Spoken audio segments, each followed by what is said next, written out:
제1장 배신, 그리고 새로운 시작. 남편의 외도를 알게 된 후 나는 보란듯이 젊은 남자를 만났다. 그러자 그는 매일같이 야근을 했다. 나 역시 며칠이 멀다 하고 출장을 갔다. 그러던 어느 날 우리 넷은 호텔에서 마주쳤다. 남편은 분노로 폭발했다.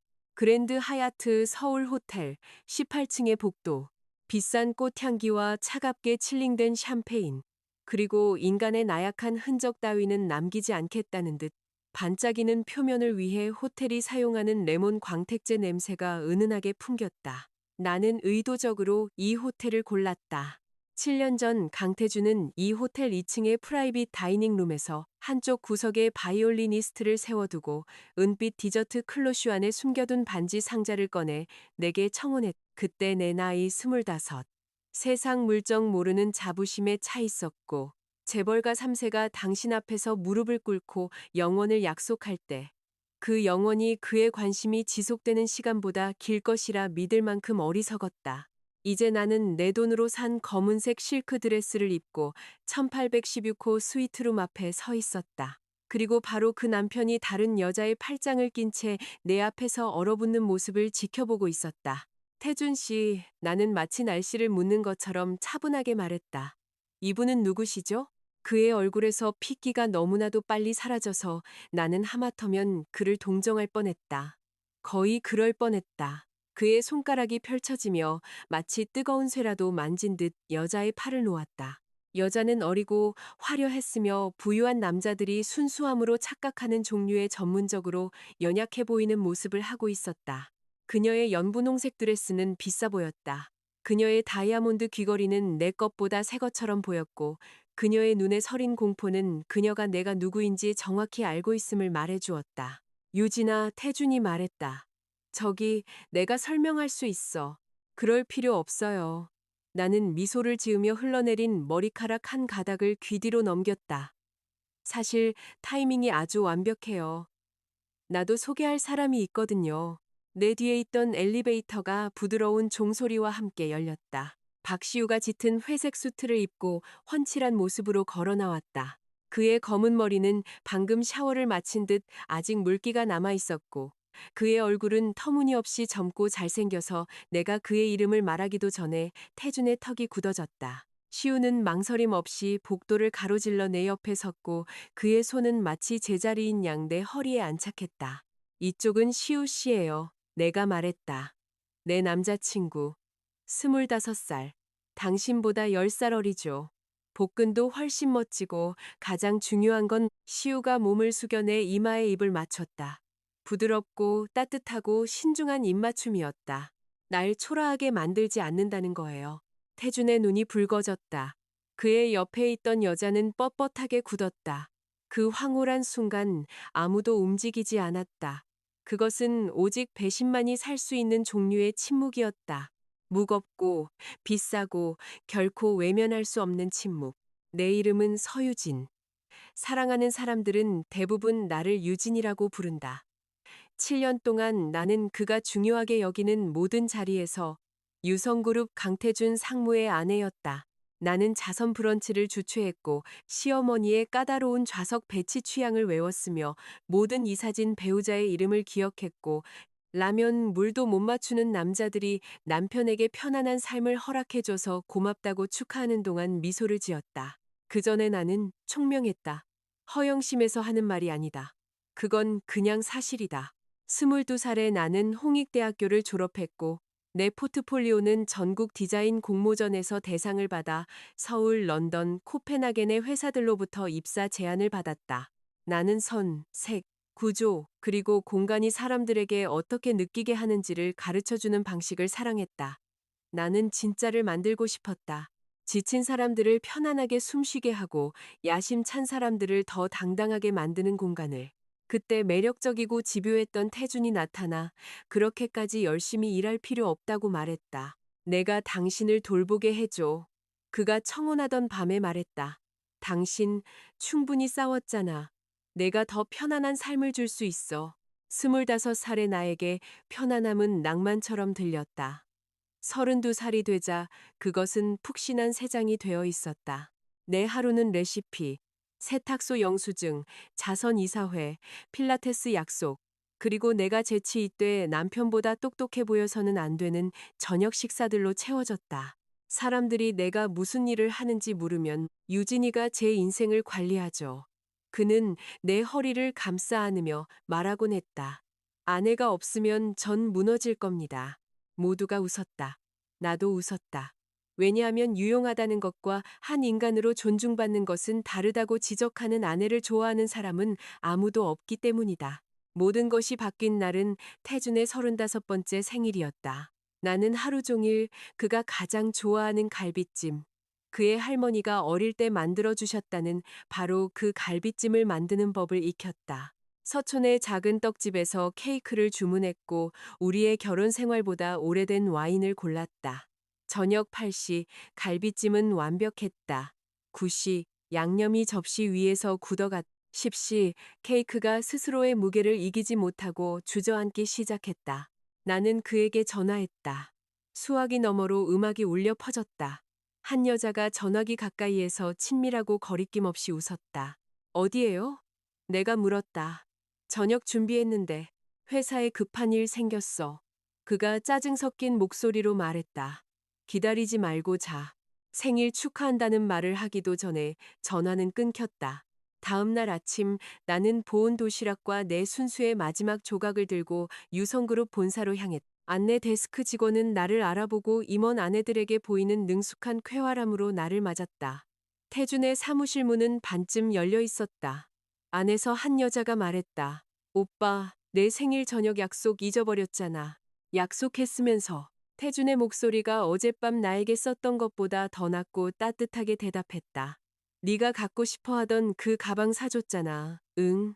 알아야 삐치지 마. 오늘 밤에 내가 다 풀어줄게. 그랜드 하얏트, 네가 좋아하는 스위트룸으로. 나는 문을 열지 않았다. 소리 지르지도 않았다.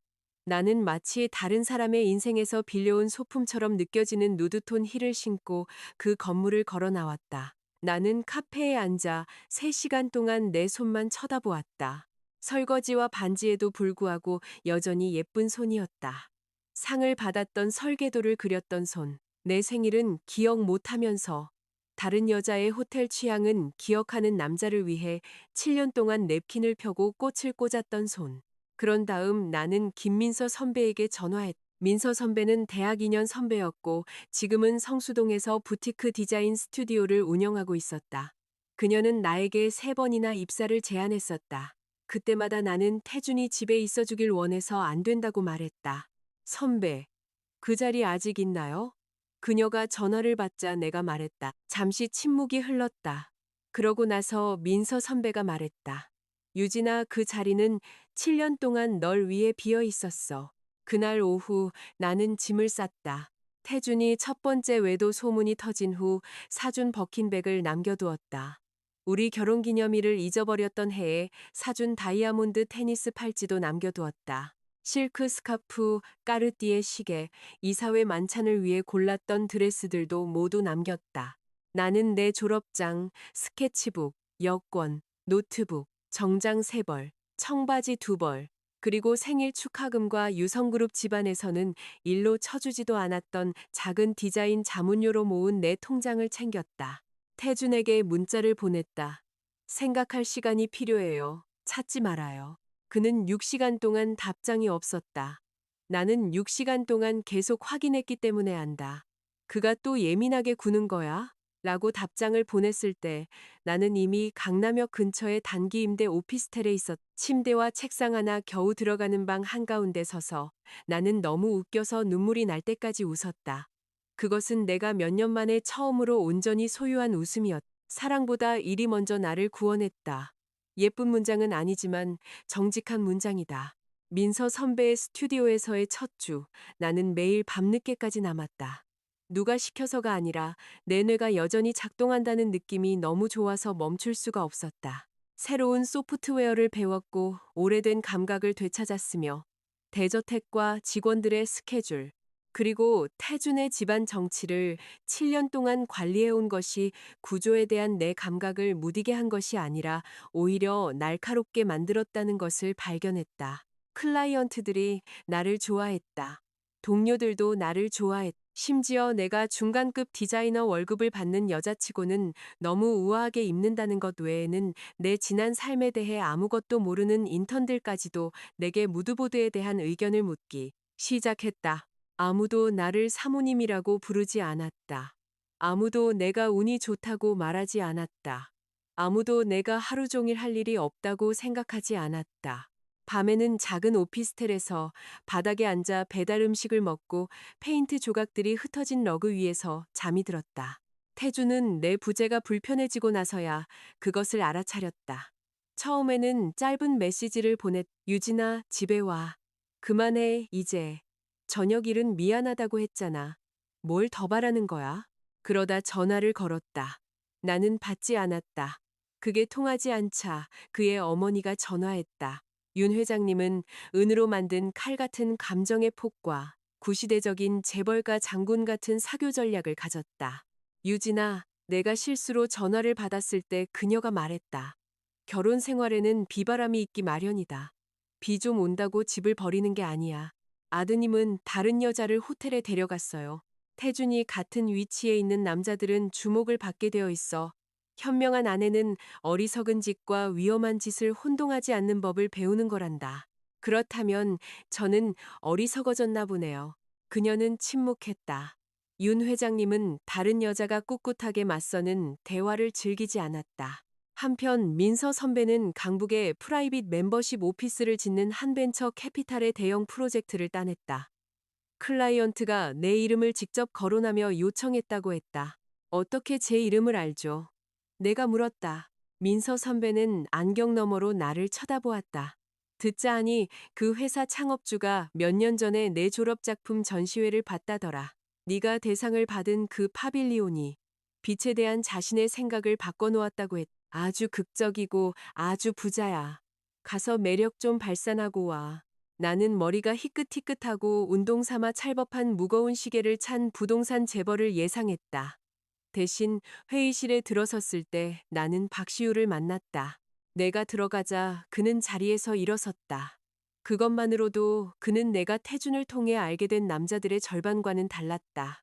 그는 키가 크고 어깨가 넓었으며 예상보다 젊었고 낯선 사람들로 하여금 잠시 하던 일을 잊게 만드는 그런 종류의 얼굴을 하고 있었다. 하지만 내가 처음 주목한 것은 그의 얼굴이 아니었, 도면을 바라보는 그의 방식이었다. 내가 아닌, 내 약지가 아닌 도면을. 서유진 디자이너님, 그가 손을 내밀며 말했다. 오랫동안 함께 일하길 기다렸습니다. 위험한 처신사네요. 그가 미소 지었다. 저는 솔직한 걸 선호합니다. 회의 내내 그는 구체적인 질문을 했다. 왜 입구 천장을 낮게 설계했다가 라운지에서 복층으로 확 트이게 했는지, 워크부스가 사용자를 숨겨야 하는지, 드러내야 하는지, 그의 브랜드 가이드가 인더스트리얼 스타일에 가까운데 왜 내가 강철 대신 따뜻한 황동을 선택했는지. 그는 내 대답을 마치 그것이 중요한 것처럼 귀 기울여 들었다. 그는 내 선택 중 두 가지의 이의를 제기했고, 그로 인해 두 가지 모두 더 나은 방향으로 발전했다. 나는 한 명의 지성인으로서 존중받는 즐거움을 잊고 있었다. 회의가 끝난 후, 그는 음향 처리에 대해 논의하자며 저녁 식사에 나를 초대했다. 나는 거의 거절할 뻔했다. 그러다 남편이 살아있고 바람을 피우는 동안 내가 그에게 미망인인 척 연기해줄 의무가 없다는 것을 기억해냈다. 저녁 식사는 남에게 보이기 위한 곳이 아닌 설해마을의 작은 이탈리안 레스토랑에서 이루어졌다. 시우는 능숙하게 주문을 했고 사적인 것을 묻기 전에 내일에 대해 먼저 물었다. 마침내 내가 말했다. 저 사실 별거 중이에요. 그는 술잔을 내려놓았다. 결혼 생활을 정리하고 계신다는 건 알고 있습니다. 그가 말했다. 제가 처음 본 디자이너님의 프로젝트가 저로 하여금 공간을 그저 사들이는 대신 만들고 싶게 했다는 것도 알고 계셨으면 합니다. 나는 나지막이 웃었다. 그때 겨우 15살 아니었나요? 16이었습니다. 그가 말했다. 그리고 천재에게 쉽게 감명받는 나이였죠. 아주 효율적인 칭찬이네요. 더 있습니다. 겁주지 않으려고 노력하는 중입니다. 우스운 것은 그게 통했다는 것이다. 잘생긴 남자가 하는 모든 아름다운 문장을 믿었기 때문이 아니다. 시우가 나를 감사함으로 몰아가지 않았기 때문이다. 그는 물었고 기다렸고 공간을 만들어 주었다. 그 후 몇 주는 조심스러운 밝음 속에서 흘러갔다.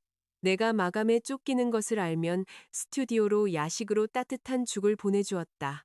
그는 박물관 리노베이션에 대한 기사나 하중을 견디는 벽에 대한 끔찍한 아재 개그를 문자로 보냈다. 그는 나를 갤러리 오프닝에 초대했고 그날 저녁에 절반을 민서 선배, 스튜디오의 주니어 디자이너들과 이야기하며 보냈다. 그는 나를 위해 디자인에 관심 있는 척하는 게 아니라 정말로 디자인을 좋아했기 때문이다. 한 번은 내가 그에게 말했다. 그렇게까지 애쓰지 않아도 돼요. 그는 유난히 진지한 눈으로 나를 보았다. 유진 씨, 애쓰는 건 최소한이에요. 당신은 그저 그걸 드문 일처럼 보이게 만드는 사람과 결혼했었던 것뿐이에요. 그 문장이 내 마음을 흔들었다. 즉시 사랑에 빠진 것은 아니었다. 나는 그러기엔 너무 상처가 많았다. 하지만 나는 내 몸이 설렘을 느낄 수 있고 내 마음이 기대를 할 수 있으며 더 이상 다른 사람의 어머니를 위해 옷을 입지 않아도 되는 옷장이 있다는 것을 기억하기 시작했다. 나는 빨간 립스틱을 샀다. 머리를 어깨까지 잘랐다. 내가 방으로 걸어 들어가는 소리가 좋아서 하이힐을 신었다. 사람들이 알아차렸다. 어느 날 아침 민서 선배가 내 책상 위로 몸을 기울이며 속삭였다. 너 요즘 무슨 비타민 먹니? 대량으로 주문해놔. 무슨 귀신 들린 대저택이랑 이혼한 사람 같아 보여. 거의요. 내가 말했다. 소송 걸었어요. 드디어 태준은 서명하기를 거부했다. 그의 변호사는 내가 강태준 상무가 베풀기로 선택한 관용 이상의 독립적인 재정적 권리를 주장할 근거가 없다는 식의 거만한 서신을 보내왔다. 칼날처럼 미소 짓는 내 변호사. 최연서 변호사는 부부 공동 재산, 개인 지출 내역, 호텔 결제 내역, 명품 선물, 그리고 최아라라는 인물에게 또는 그를 위해 지불된 모든 내역에 대한 완전한 정보 공개를 요청하는 서신으로 응수했다. 사흘 후 태준이 민서 선배의 스튜디오 건물 밖에 나타났다. 해 진력 퇴근하는 길에 그가 자신의 차에 기대어 서 있는 것을 보았다. 전보다 야위었고 넥타이는 헐거웠으며 턱에는 거뭇한 수염 자국이 있었다. 한때 그가 나를 기다리는 모습은 내 마음을 들뜨게 했었다. 이제는 어깨가 긴장으로 굳어졌다. 유진아, 그가 내 쪽으로 다가오며 말했다. 집에 가자. 싫어. 그 단어가 무게라도 있는 듯 그가 움찔했다. 내가 실수했어. 아라랑은 끝냈어. 참 관대하시네요. 잔인하게 굴지 마. 우리에겐 7년이 있었잖아. 네, 7년. 당신이 애인들을 수집하는 동안 나는 사라져갔던 7년이요. 그의 얼굴이 굳어졌다. 그 어린 놈 때문이야? 시우 씨는 어린애가 아니에요. 25이잖아. 부자 남편한테서 나이든 여자를 구해주는 판타지에 빠져 있는 거라고. 그건 사랑이 아니야, 유진아. 조명발 잘 받는 허영심일 뿐이지. 더 이상 당신이 내게 사랑을 정의할 자격은 없어요. 그가 내 손목을 잡았다. 멍들 만큼 세게는 아니었지만 그가 소유에 익숙하다는 것을 상기시키기에는 충분했다. 당신은 아직 내 아내야. 그가 말했다. 검은색 포르쉐 한 대가 길가에 멈춰 섰다. 시우가 차에서 내려 보도를 가로질러 왔다. 그의 표정은 폭풍이 몰아치기 전처럼 고요했다. 그 여자 손 놔. 태준이 그를 위아래로 훑어보았다. 그래, 이놈이군. 콧대만 높은 인턴 나부랭이. 창업자입니다. 시우가 말했다. 개인적인 호칭이 필요하다면 남자친구고요. 그리고 당신이 그 손을 놓지 않으면 경찰에 신고할 남자이기도 합니다.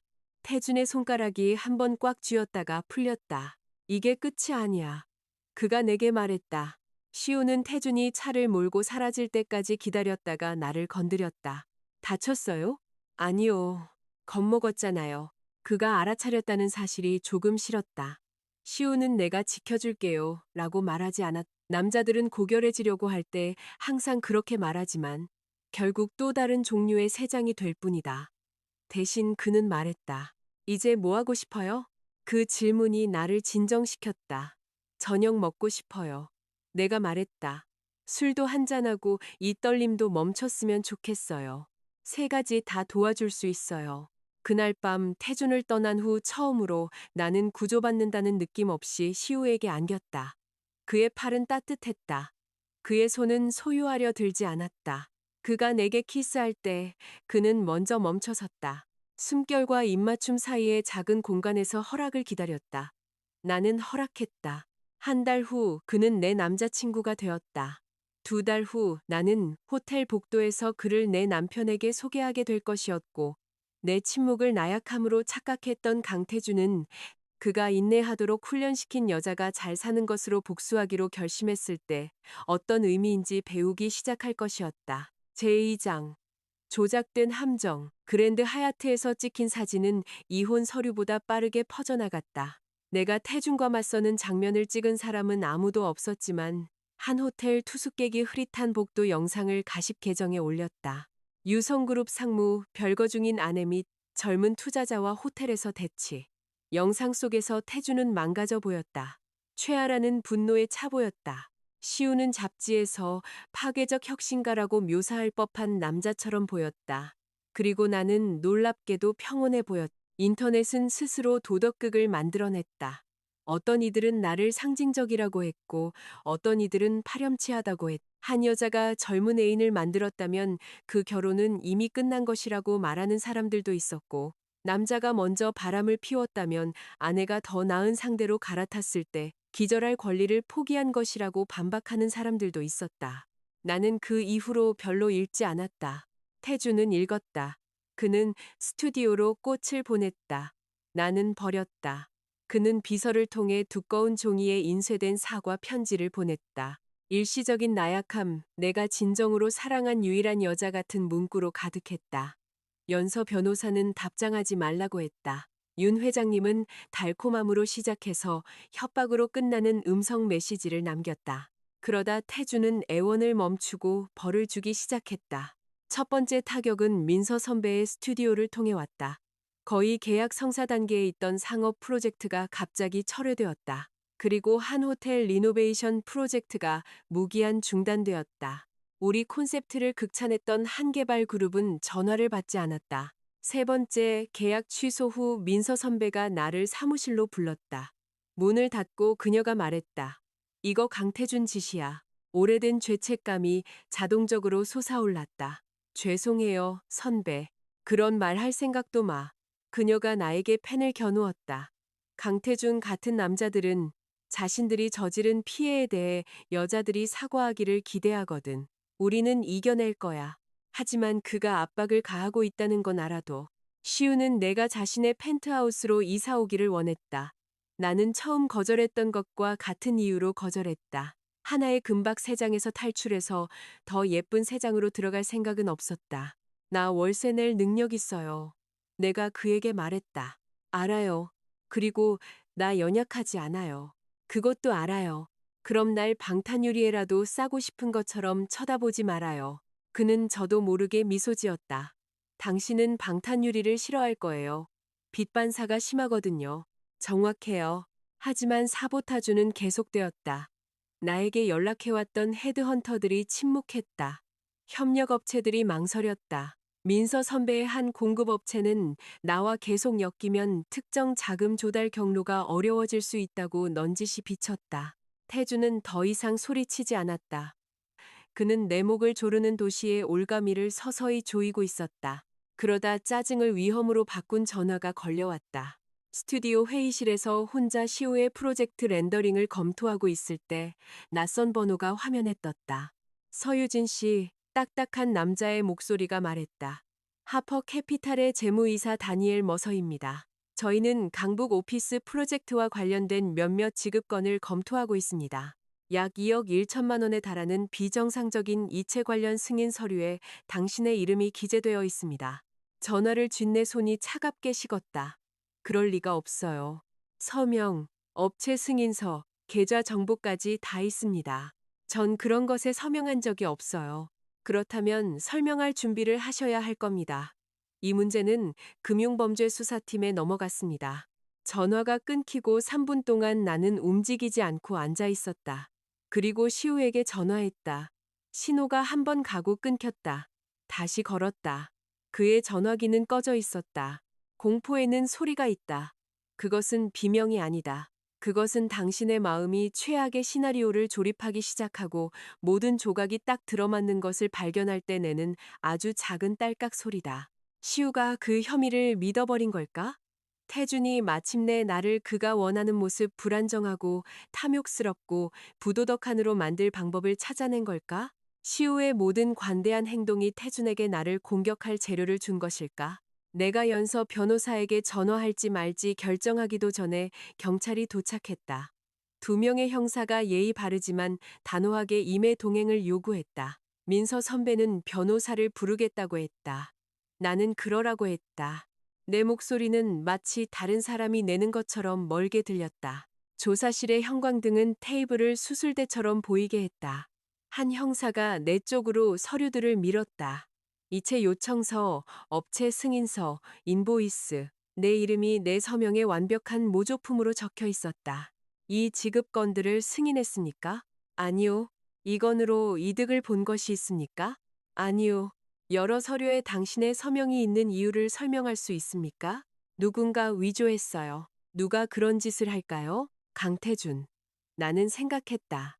세금 서류와 자선 기부 수표, 그리고 내가 믿었기 때문에 읽지도 않고 서명했던 수년간의 서류들에서 내 서명을 알고 있는 강태준. 경력을 다시 쌓고 있는 여자는 소리치는 것보다 수치심으로 더 효율적으로 파괴될 수 있다는 것을 이해하는 강태준. 제 남편이요, 내가 말했다.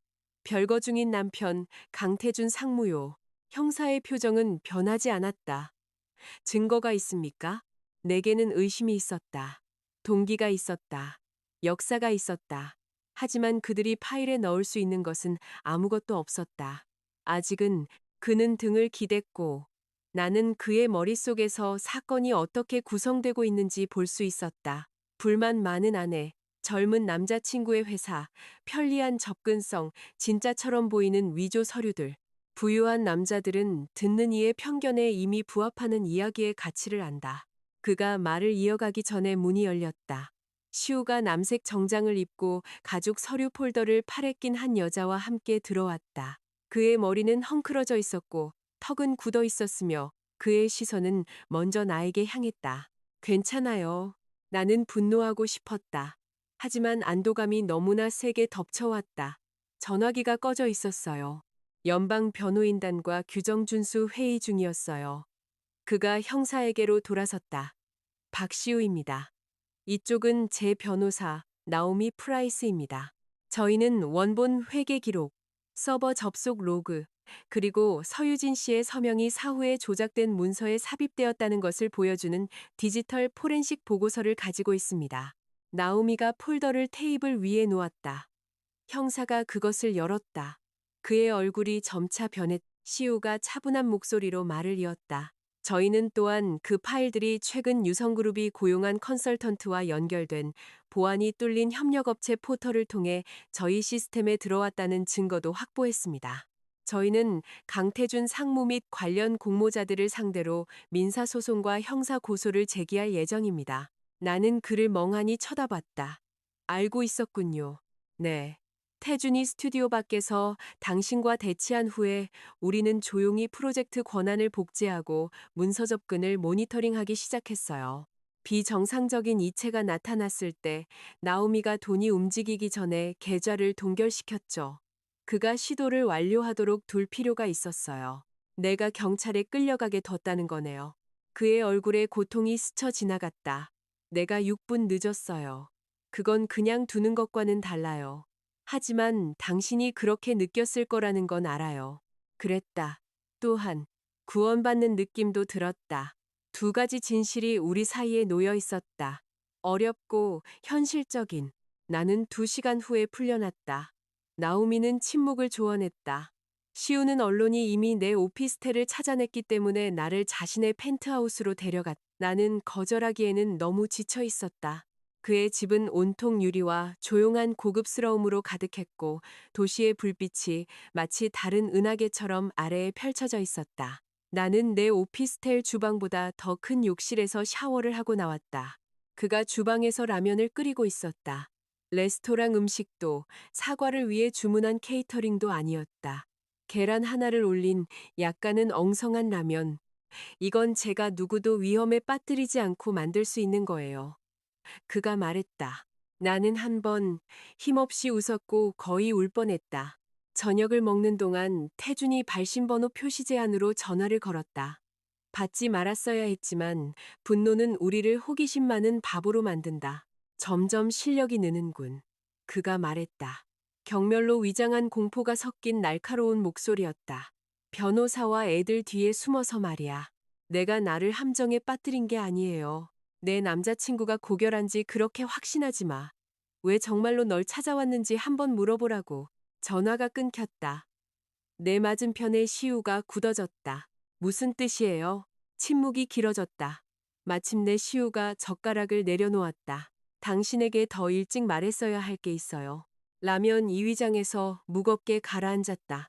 민서 선배가 우리를 소개하기 전부터 당신의 작품을 알고 있었어요. 그가 말했다. 단순히 아는 게 아니었어요. 16살 때 전국 신진 디자이너 공모전에 나갔어요. 당신이 금상을 받았죠.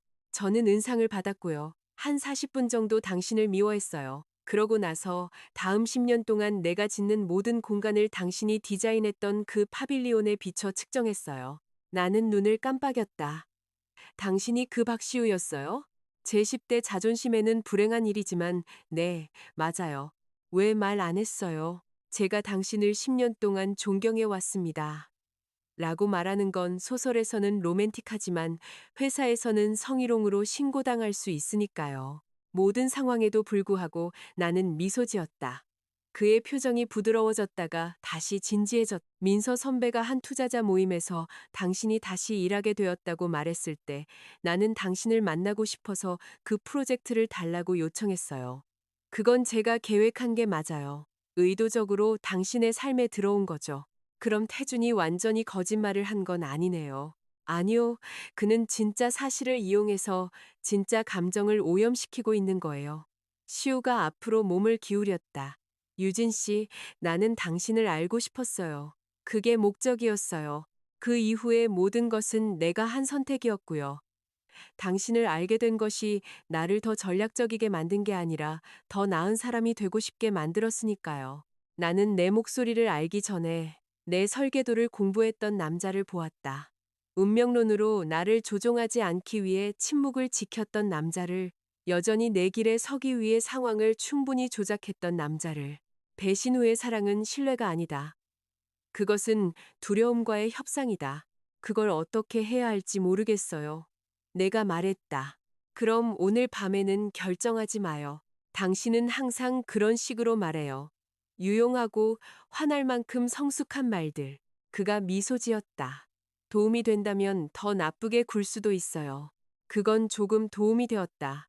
나는 그날 밤 그의 게스트룸에서 잤다. 그의 아파트에는 침실이 4개나 있었지만 그는 거실 소파에서 잤다. 아침에 연서 변호사에게서 전화가 왔다. 태준의 법적 입지가 극적으로 약화되었다고 했다. 나오미의 소송은 진행 중이었. 위조 이체 계획은 너무 허술한 구석이 많았다. 오만한 남자들은 직원들이 로그를 남기고 서버가 배우자보다 더 충실하게 기억한다는 사실을 종종 잊기 때문이다. 처음으로 태준은 나를 쫓지 않았다. 그는 자신을 방어하고 있었다. 그리고 그의 삶을 아름답게 보이게 하는데 7년을 보냈던 나는 손가락 하나 까딱하지 않고 그의 삶이 추해지는 것을 지켜보는 절묘한 쾌감을 이해하기 시작했. 제3장 청혼 아닌 청혼. 강태준에 대한 소송은 깔끔하게 끝났어야 했다. 그것이 우리의 첫 번째 실수였다. 일단 기록된 진실은 직선으로 움직인다고 믿었던 것. 나오미가 고소하고 연서 변호사가 소송을 제기했다. 하퍼 캐피탈은 서버 로그를 제출했다. 민서 선배는 내가 협력업체 대금 지급을 처리한 적이 없다고 진술했다. 보안이 뚫린 포털은 최근 유성그룹으로부터 대금을 받은 컨설팅 회사로 추적되었다. 위조된 서명조차도 확대경 아래에서는 너무 매끄럽고 너무 조심스러워서 마치 기계가 내 손의 압력을 이해하지 못한 채 모양만 복사한 것처럼 그 정체를 드러냈다. 일주일 동안 모든 것이 정의를 향해 움직이는 것처럼 보였다. 그러다 태주는 더 유능한 변호사들 뒤로 사라졌다.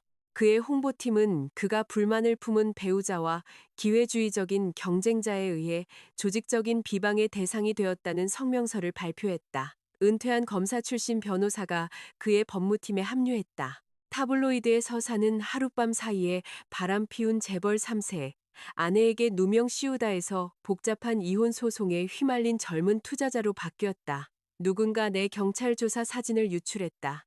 누군가 시우가 나를 수년간 흠모해왔다는 사실을 유출했고 그것을 아침 식사 전에 집착으로 둔갑시켰. 그들이 당신을 이야기의 불안정한 중심으로 만들고 있어요.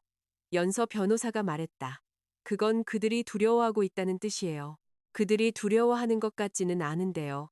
돈이 있는 자들은 항상 그래 보이죠. 이혼 조정 기일은 태준이 아프다는 이유로 연기되었다.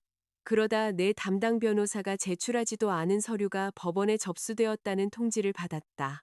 그 서류는 기술적이고 사소하며 쉽게 정정할 수 있는 것이었지만 절차를 지연시켰고 태준에게 내가 시우의 영향 아래 무모하게 행동하고 있다고 주장할 여지를 주었다. 나는 연서 변호사에게 따졌다. 그녀도 나만큼이나 분노했다. 법원 서기의 계정으로 중복 로그인해서 문서를 제출했어요. 그녀가 말했다. 신고하고 있습니다. 하지만 유진 씨, 이건 남편이 당신을 되찾으려는 것보다 더 큰 문제예요. 강태준은 법적인 미로를 만들고 있는 거예요. 왜요? 이혼이 깔끔하게 마무리되면 그는 통제력을 잃어요. 금융 사기 사건이 깔끔하게 진행되면 그는 신뢰를 잃고요. 그리고 그 호텔 영상 이후에 당신이 다른 사람과 결혼하면 그는 당신이 항상 자신의 것이라는 이야기를 잃게 되는 거죠. 그 같은 남자들은 사적인 소유권만큼이나 공적인 소유권에도 신경을 써요. 시우는 더 강하게 나가고 싶어 했다. 나오미는 신중하게 움직이고 싶어 했다. 나는 그들 둘보다도 더 새로운 헤드라인에 잠을 설치지 않고 하룻밤 푹 자고 싶었다. 그래서 시우의 생일이 다가왔을 때 나는 어리석을 정도로 희망적인 계획을 세웠다. 다시 그랜드 하얏트, 프레지덴셜 스위트. 이번에는 복수를 위해서가 아니었다. 구경거리를 위해서도 아니었다. 그토록 많은 굴욕을 담고 있던 그 방을 다시 쓰고 싶었기 때문이다. 나는 저녁 식사와 꽃, 그리고 시우가 한때 아이들 생일 케이크를 좋아하고 건축물 맛이 나는 세련된 디저트는 싫어한다고 고백했던 것이 생각나서 터무니없이 화려한 초콜릿 케이크를 주문했다. 저녁 8시 초인종이 울렸다. 나는 미소 지으며 문을 열었다. 시우가 그의 팔짱을 낀 젊은 여자와 함께 서 있었다. 그녀는 윤기나는 검은 머리에 마치 모든 집안 어른들이 선호할 법한 친구 딸처럼 보이게 하는 하얀 드레스를 입고 밝고 자연스러운 방식으로 눈부셨다. 그녀는 그가 말하기도 전에 미소 지었다. 안녕하세요. 그녀가 말했다. 저는 세리나예요. 시우 오빠 여자친구. 그 단어가 얼음물처럼 내 가슴을 꿰뚫었다. 시우의 얼굴이 굳어졌다. 유진 씨. 나는 그와 그의 소매에 얹힌 그녀의 손을 번갈아 보았다. 제발 그만해요. 이게 보이는 그대로가 아니라고요. 나는 한번 웃었다. 내 자신이 창피할 만큼 망가진 소리가 났다. 남자들은 다들 어디 공장에서 그 문장을 배워오나요? 세리나의 미소가 흔들렸다. 시우가 내게 다가왔다. 나는 뒤로 물러섰다. 당신을 믿어도 된다고 했잖아요. 믿어도 돼요. 그럼 저 여자가 누군지 말해봐요. 그때 세리나가 입을 열었다. 시우가 그녀에게 날카로운 눈짓을 보내자 그녀는 입을 다물었다. 그게 상황을 더 악화시켰. 비밀에는 소리가 있고 나는 그것을 너무 잘 배웠다. 나가요. 내가 말했다. 유진 씨, 제발. 내가 후회할 말을 즐겁게 내뱉기 전에 나가요. 그는 떠났다. 문이 닫혔다. 나는 무릎이 풀리기 전에 침대까지 간신히 다다랐다. 20분 동안 나는 흐느끼게 내버려 두었다. 우아하게도 도시의 불빛을 배경으로 한 실크 드레스를 입은 여자처럼도 아니었다. 익숙한 형태로 나타난 새로운 잔인함에 놀라고 똑똑하고 강한 척하는 것에 지친 사람처럼. 그때 문이 다시 열렸다. 시우가 혼자 들어왔다. 나는 가장 가까이 있던 것, 불행히도 장식용 쿠션이었던 것을 집어 그에게 던졌다. 나가, 세리나는 제 사촌이에요. 가족분들께 축하 전한다고 해주세요. 그 애가 연기를 너무 못했어요. 너무 과하게. 알아요. 나는 얼어붙었다.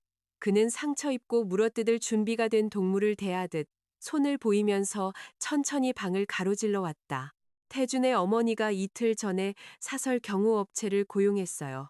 나오미의 조사관이 듣기로는 그들이 공개적인 행사에서 당신과 충돌을 일으키고 당신이 불안정하거나 폭력적이라는 증거를 조작할 계획이었다고 해요. 나는 누가 보고 있든 우리가 끝났다고 믿게 할 필요가 있었어요. 적어도 하룻밤은요. 세리나는 연극을 전공했고 판단력이 끔찍해서 자원했어요. 나를 보호하기 위해 나를 모욕했다는 거네요. 그는 잠시 눈을 감았다. 네. 그리고 미안해요. 변명보다 그 솔직함이 더 큰 상처를 주었다. 내게 말해줄 수도 있었잖아요. 말했다면 당신은 준비된 것처럼 보였을 거예요. 태준 쪽 사람들은 두려움을 읽는데 능숙해요. 그래서 나를 위해 결정했다. 네. 그가 침을 삼켰다. 그리고 그건 잘못된 거였어요. 그는 주머니에서 작은 빨간 상자를 꺼내 우리 사이의 테이블 위에 놓았다. 오늘 밤 당신과 약속을 잡은 진짜 이유는 이거였어요. 그 쇼도 세리나도 아닌 이거요. 그가 상자를 열었다. 안에 있는 반지는 내가 본 가장 큰 다이아몬드는 아니었다. 태주는 사과의 의미로 더 큰 것들을 사주곤 했다. 하지만 이 반지는 더 깊은 곳을 울리는 아름다움을 지니고 있었다. 깨끗하고 단호한 심플한 백금 세팅에 물린 에메랄드 컷스톤. 정말 말도 안 되는 타이밍이죠. 시우가 말했다. 그리고 나는 방금 아주 멍청한 전략을 쓸 수 있다는 걸 증명했고요. 하지만 내가 아는 것을 말하는 시점을 또 다른 위기가 결정하게 하고 싶지 않아요. 사랑해요, 서유진 씨. 당신을 알기 전부터 당신의 작품을 사랑했어요. 당신의 분노, 당신의 정확함, 당신이 경계를 풀고 웃을 때의 웃음을 사랑해요. 당신이었던 여자, 당신이 다시 만들어가고 있는 여자. 그리고 만약 그녀가 원하지 않는 한 다시는 누구의 아내로 불리지 않을 여자가 될 당신을 사랑해요. 내 눈물이 다시 흘렀다. 이번에는 더 조용하게. 나는 아직 법적으로 결혼한 상태예요. 그럼 이건 기다릴 수 있어요. 당신은 오늘 밤 거짓말을 했어요. 그럼 더 많은 것을 요구하기 전에 신뢰를 되찾을 수 있어요. 당신은 25살이잖아요. 저는 매일 나이를 먹고 있어요. 내가 웃었다는 사실이 싫었다. 그가 미소 지었지만 그의 눈은 젖어 있었다. 지금 대답하지 않아도 돼요. 나는 반지를, 그의 조심스러운 거리를, 끔찍한 결정을 내리고는 그것을 희생으로 포장하지 않고 인정한 남자를 보았다. 제대로 물어봐요. 내가 말했다. 그의 숨이 멎었다. 그는 무릎을 꿇었다. 유진 씨, 사랑이 수동적이지 않으면서 인내할 수 있고 소유욕 없이 보호할 수 있으며 정직함이 불편할 때조차도 정직할 수 있다는 것을 내 평생에 걸쳐 증명하게 해줄래요? 대답은 두려움보다 더 강한 곳에서부터 솟아올랐다. 네. 그가 내 손가락에 반지를 끼워 주었다. 완벽하게 맞았다. 내 사이즈 쟀군요. 그의 귀가 붉어졌다. 언젠가 당신이 세면대 옆에 반지를 둔 적이 있었어요. 제가 자를 들고 좀 수상하게 행동했을지도 몰라요. 범죄적인 낭만 경범죄네요. 나는 그에게 키스했다.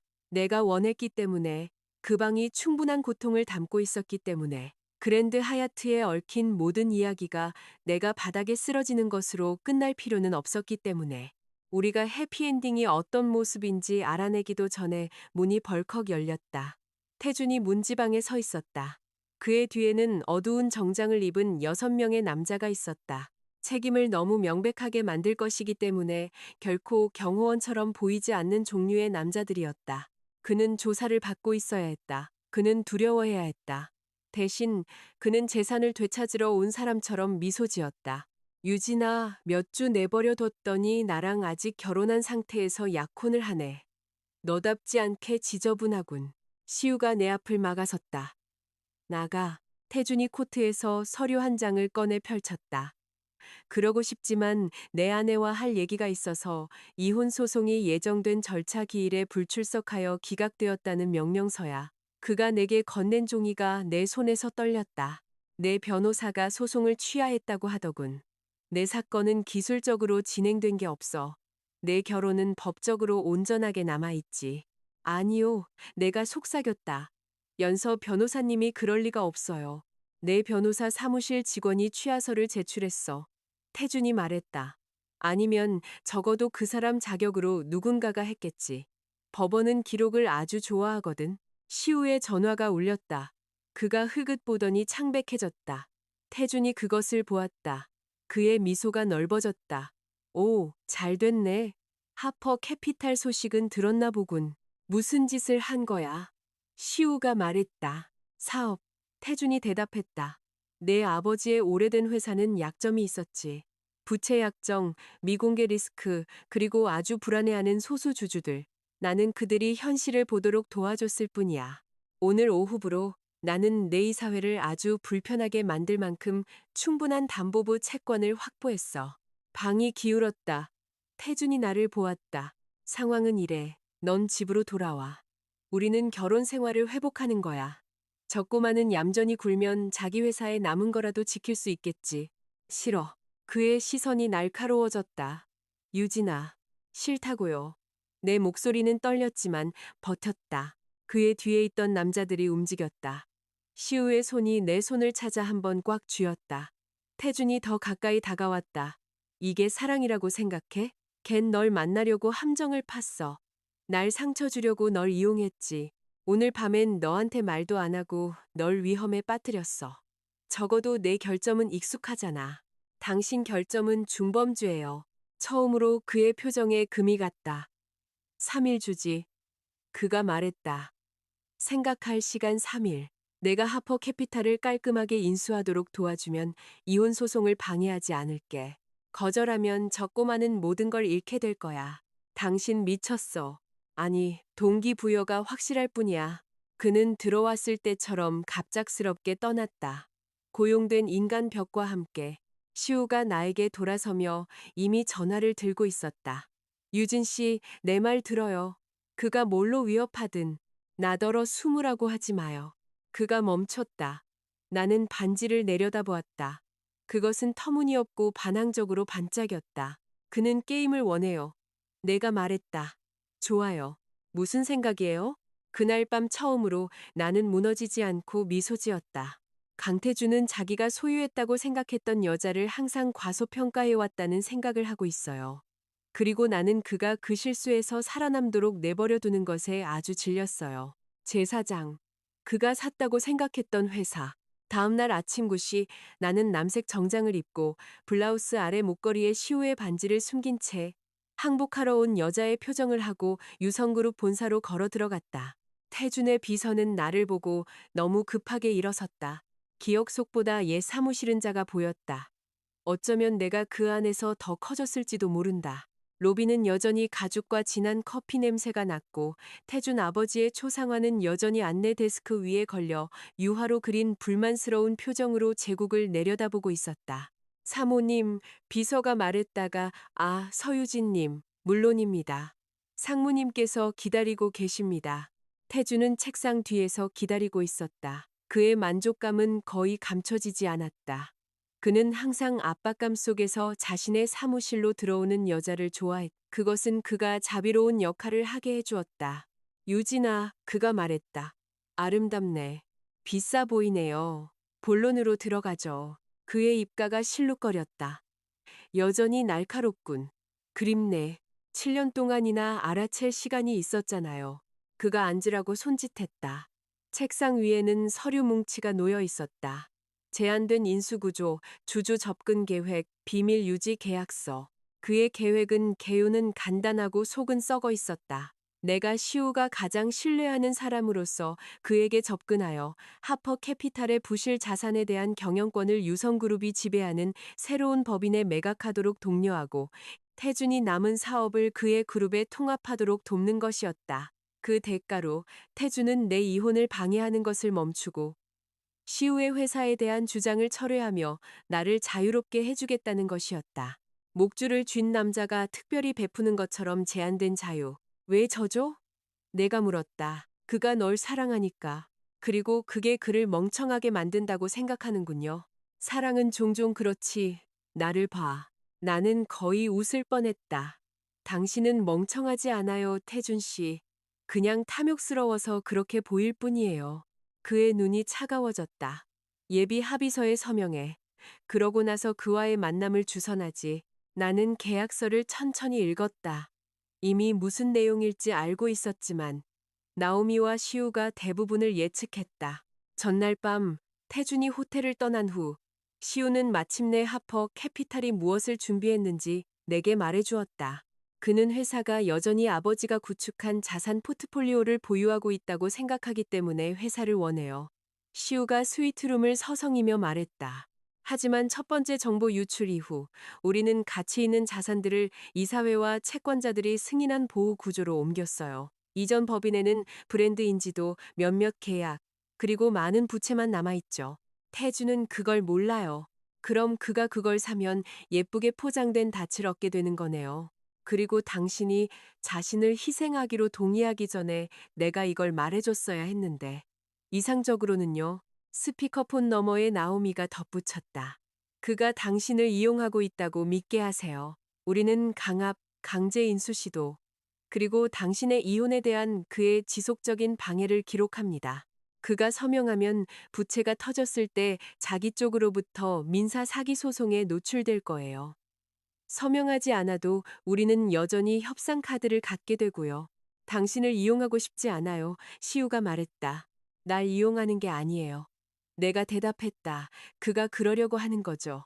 우리는 그걸 비싸게 만들고 있는 거고요.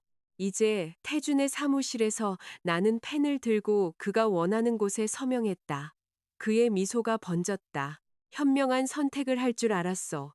아니요, 나는 일어서며 말했다. 당신은 내가 사랑하는 사람을 보호할 줄 알았겠죠.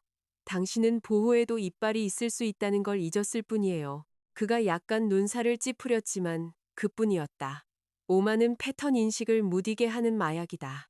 시우와의 만남은 다음 날 오후 강남의 조용한 커피숍에서 이루어졌다. 태준이 고른 곳이었다. 큰 창문이 있고 사생활 보호가 잘 안 되는 곳이었기 때문이다. 그의 부하 한 명이 밖에서 신문을 읽는 척하며 앉아 있었고 다른 한 명은 화장실 근처에서 기다렸다. 시우는 회색 스웨터에 노타이 차림으로 도착했다. 설득력 있을 만큼 피곤해 보였고 나를 안심시킬 만큼 차분해 보였다. 괜찮아요? 그가 앉으며 물었다. 아니요, 당신은요? 별로요. 우리는 헤어지는 사람들처럼 말했다. 우리는 헤어지는 사람들처럼 보이려고 아주 조심했다. 나는 우리 사이에 인수 서류를 놓았. 태준이 이게 그가 멈출 유일한 방법이래요. 시우는 서류를 보고 그리고 나를 보았다. 그의 얼굴에 스쳐 지나가는 고통이 너무나 능숙해서 나는 그중 일부가 진짜가 아닐까 하는 끔찍한 순간을 의심했다. 내가 서명하길 원해요? 당신이 안전하길 원해요. 그건 같은 게 아니잖아요. 네. 나는 목소리를 낮췄다. 하지만 다른 방법이 보이지 않아요. 그는 펜을 들었다. 그의 손이 서명란 위에서 멈칫했다. 유진 씨, 그가 밖에 남자들이 듣지 못할 만큼 작게 말했다. 이 일이 끝나면 맛없는 음식이 나오고 억만장자는 없는 곳에서 나랑 결혼해줘요. 나는 미소를 지어서 연기를 망칠 뻔했다. 서류에 서명이나 해요, 박시우 씨. 그는 서명했다. 태주는 미끼를 통째로 물었다. 다음 주 내내 그는 승리한 왕처럼 움직였다. 인수는 신중함이 허락하는 것보다 빠르게 종결되었다. 탐욕은 실사를 싫어하기 때문이다.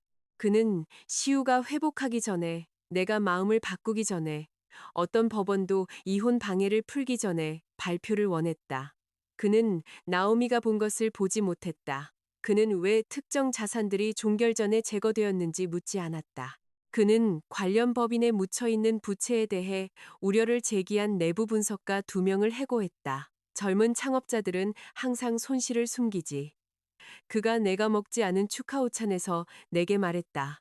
차이점은 나는 회사를 훈육하는 방법을 안다는 거야. 그런가요? 두고 봐. 하퍼가 통합되면 시장은 왜 네가 처음에 나를 선택했는지 이해하게 될 거야. 난 당신을 먼저 선택하지 않았어요. 충분히 배우기 전에 당신과 결혼했을 뿐이에요. 그의 턱이 굳어졌다. 그렇게 잔인하게 굴 필요는 없잖아. 전문가에게 배웠어요. 그날 밤 시우가 보안번호로 전화했다. 그가 인수했어요. 벌써요? 벌써 나오미가 걱정될 정도로 웃고 있어요. 다음은 어떻게 되죠? 채무 통지, 규제 기관의 지뢰, 투자자들의 분노. 아마 태준에게는 아주 나쁜 아침이 될 거고 당신에게도요. 우리는 보호된 회사, 프로젝트, 중요한 사람들을 지켜요. 옛날 이름은 잃고요. 그건 감수할 수 있어요. 나는 아파트 창가에 앉아 유리에 맺히는 빗방울을 보았다. 아버지의 회사는 서류 위의 이름이 아니었어요. 사람들이고 가치고 일이었죠. 태주는 서류를 샀을 뿐이에요. 괜찮아 보여요. 당신이 잠들 수 있도록 괜찮은 척 하는 거예요. 시우 씨, 잠시 침묵이 흘렀다. 화나요. 그가 인정했다. 그리고 슬프고 안도감도 들어요. 하지만 대부분은 이 일이 끝나서 당신이 더 이상 그와 같은 방에 서 있지 않아도 되길 바랄 뿐이에요. 곧이요. 곧 다음 날 아침 7시 12분 태준이 전화했다. 사무실로 와. 그의 목소리는 모든 세련됨을 잃어버렸다. 내가 도착했을 때 유성그룹은 혼란에 빠져 있었다. 비서들이 빠르게 움직였고 변호사 2명이 회의실 밖에 서 있었다. 한 고위 회계사는 월요일 이후로 5년은 늙어 보였다. 태준의 사무실 문은 열려 있었다. 그는 책상 뒤에 서서 모니터의 재무 보고서를 뚫어지게 보고 있었다. 무슨 짓을 한 거야? 그가 말했다. 나는 내 뒤로 문을 닫았다. 좋은 아침이네요. 그가 모니터를 내 쪽으로 돌렸다. 하퍼 캐피탈에 인수된 법인은 여러 겹의 부채, 계류 중인 채권자들의 청구, 그리고 지배권 변경으로 촉발되는 보증들을 안고 있었다. 그가 샀다고 생각했던 자산들은 대부분 없었다. 계약들은 이미 이동한 팀 없이는 가치가 덜했다. 회사는 가치가 없는 것이 아니었다. 더 나쁘게도 비쌌다. 너랑 그놈이 나한테 덫을 놨어. 당신은 내가 탐욕에 눈이 멀어 제대로 이해하지도 못한 회사를 인수하도록 강요했어요. 그건 같은 게 아니에요. 그의 손이 떨렸다. 내가 수십억을 썼어. 유성을 위험에 빠뜨렸다고. 네. 넌 알고 있었어. 네. 그 단어의 단순함이 어떤 연설보다도 그를 더 세게 때렸다. 그가 책상을 돌아 나왔다. 넌 내 아내였어. 그리고 날 금융 사기죄로 몰아넣었어. 난 널 집으로 데려오려고 했을 뿐이야. 당신은 내가 기어들어갈 곳이 집 밖에 남지 않을 때까지 나를 부수려고 했어요. 그가 멈췄다. 한순간 분노가 사라지고 공포와 비슷한 것이 비쳤다. 유진아, 아니요. 나는 손을 들어 올렸다. 결과가 닥쳤다고 해서 깨달음을 얻을 자격은 없어요. 그의 전화가 울렸다. 그는 무시했다. 다시 울렸다. 변호사 한 명이 한 번 노크하고 기다리지 않고 들어왔다. 상무님, 남자가 굳은 얼굴로 말했다. 이사회에서 긴급 소집을 원합니다. 하퍼 부채 문제가 공개됐습니다. 주가가 움직이고 있습니다. 또한 최연서 변호사가 서유진님 이혼 소송에 대한 사기성 방해와 관련하여 이의를 제기했습니다. 태주는 몇 년 만에 처음으로 나를 보았다. 그는 소유욕에 차 있지도 화나 있지도 내 저항을 즐거워하지도 않았다. 그는 두려워 보였다. 나는 그를 지나쳐 문으로 향했다. 유진아, 그가 말했다. 나는 멈췄다. 기회가 있었을까? 나는 그의 생일날 차갑게 식었던 갈비찜, 호텔에서의 통화, 위조된 서명. 그가 커 보일 수 있도록 내가 작아졌던 수년의 세월을 생각했다. 네, 내가 말했다. 당신이 내가 떠나기 전에 다 써버렸어요. 그리고 나는 걸어 나왔다. 정오까지 경제 기자들은 그 인수를 재앙이라고 불렀다. 저녁까지 유성그룹은 내부 감사를 발표했다. 다음 주까지 태주는 이사회에 감독이 있을 때까지 일시적으로 직위에서 물러났다. 이는 강력한 남자가 벨벳 장갑에 쌓여 의자에서 끌려 내려오고 있다는 것을 의미하는 문구였다. 그는 시우의 파멸을 사고 싶어 했다. 대신 그는 자신의 것을 구매했다. 제5장. 병원에서 마주한 진실. 병원은 변하지 않았다. 태준의 인수가 폭발한 지 사흘 후 윤 회장님이 병원에서 내게 전화했다. 그냥 음성사서함으로 넘길 뻔했다. 그러다 잔인함은 비록 유혹적이더라도 반사적으로가 아니라 신중하게 선택해야 한다는 것을 기억해냈다. 유진아, 그녀가 말했다. 내가 한 번도 들어본 적 없는 갈라진 목소리였다. 태준이가 사고를 당했어. 나는 눈을 감았다. 얼마나 심각해요? 충분히 심각해. 그녀의 숨이 멎었다. 이사회 회의 후에 직접 운전했나 봐.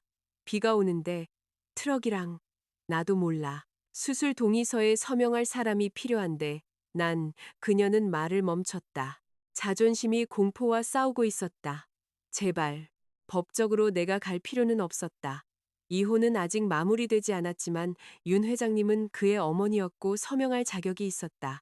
나중에 알게 된 사실은 그녀가 너무 충격을 받고 약에 취해 있었으며 자신을 탓할 수 있는 결정을 내리고 싶지 않았다는 것이었다.